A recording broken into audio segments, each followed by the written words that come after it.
Bonjour à tous les amis, j'espère que vous allez bien. On se retrouve cette semaine pour une nouvelle vidéo. Je suis super content de vous retrouver. Comme vous pouvez le voir dans le titre, aujourd'hui on va analyser ensemble à quoi ressemble l'homme idéal selon les femmes. J'espère que la vidéo va vous plaire. C'est parti.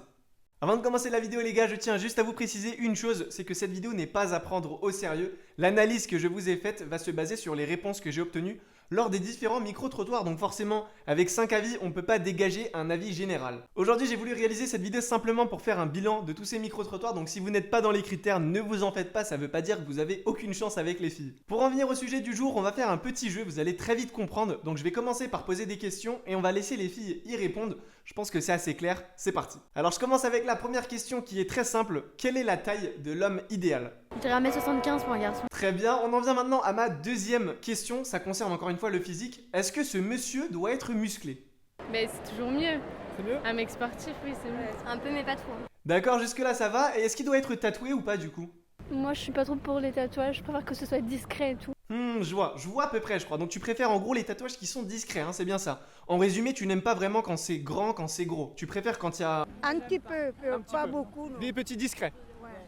Et vous madame ? Qu'il soit discret. Hein. Ah d'accord, c'est bon. Je crois que j'ai compris. En gros, tu préfères quand c'est discret. C'est bon, on est clair là-dessus. Mais du coup, l'idéal c'est quoi ? C'est d'être brun, blond ou roux ? Brun. Ah oui, d'accord.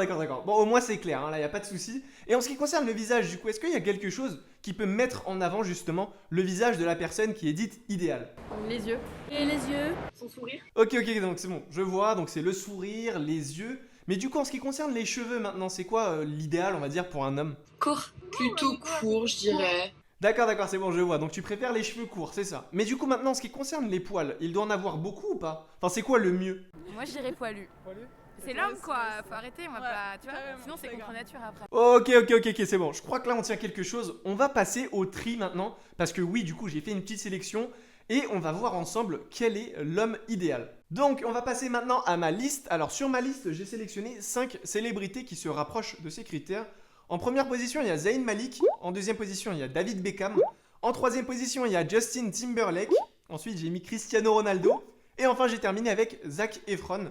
Alors, par rapport à ces critères, Zayn Malik, il correspond pas en fait à l'homme idéal. Pourquoi ? Tout simplement parce qu'il n'est pas assez musclé. Alors, en ce qui concerne la taille, il fait 1m75, donc c'est bon. Il est brun, il a le sourire, il a les yeux. Il est tatoué, mais un peu trop. Donc, encore une fois, ça l'élimine du coup de tous ces critères. En deuxième position, j'ai mis David Beckham, mais du coup, c'est pareil. Il est beaucoup trop tatoué en fait pour participer et devenir l'homme idéal. Par contre, ce qui concerne les yeux, le cheveu, la taille, il mesure 1m82.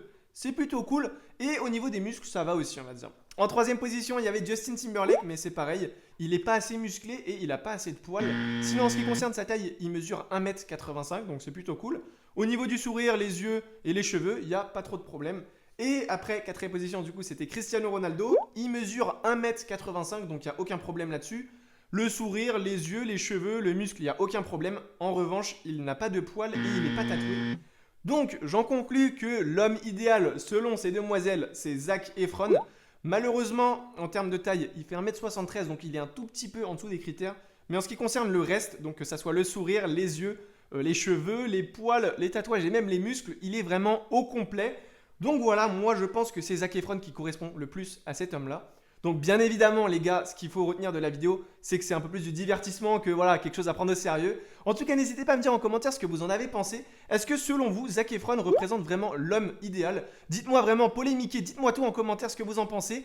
N'hésitez pas aussi à me dire si ça vous intéresse de voir une autre édition, un peu dans le même délire, mais peut-être pour les femmes, je sais pas encore comment je vais réaliser le truc. Mais bon, dans tous les cas, dites-le moi en commentaire, comme d'habitude. Vous pouvez nous suivre sur tous nos réseaux sociaux, les gars, les liens se trouvent en barre d'infos. Quant à moi, je vous dis à très vite dans une nouvelle vidéo. Prenez soin de vous.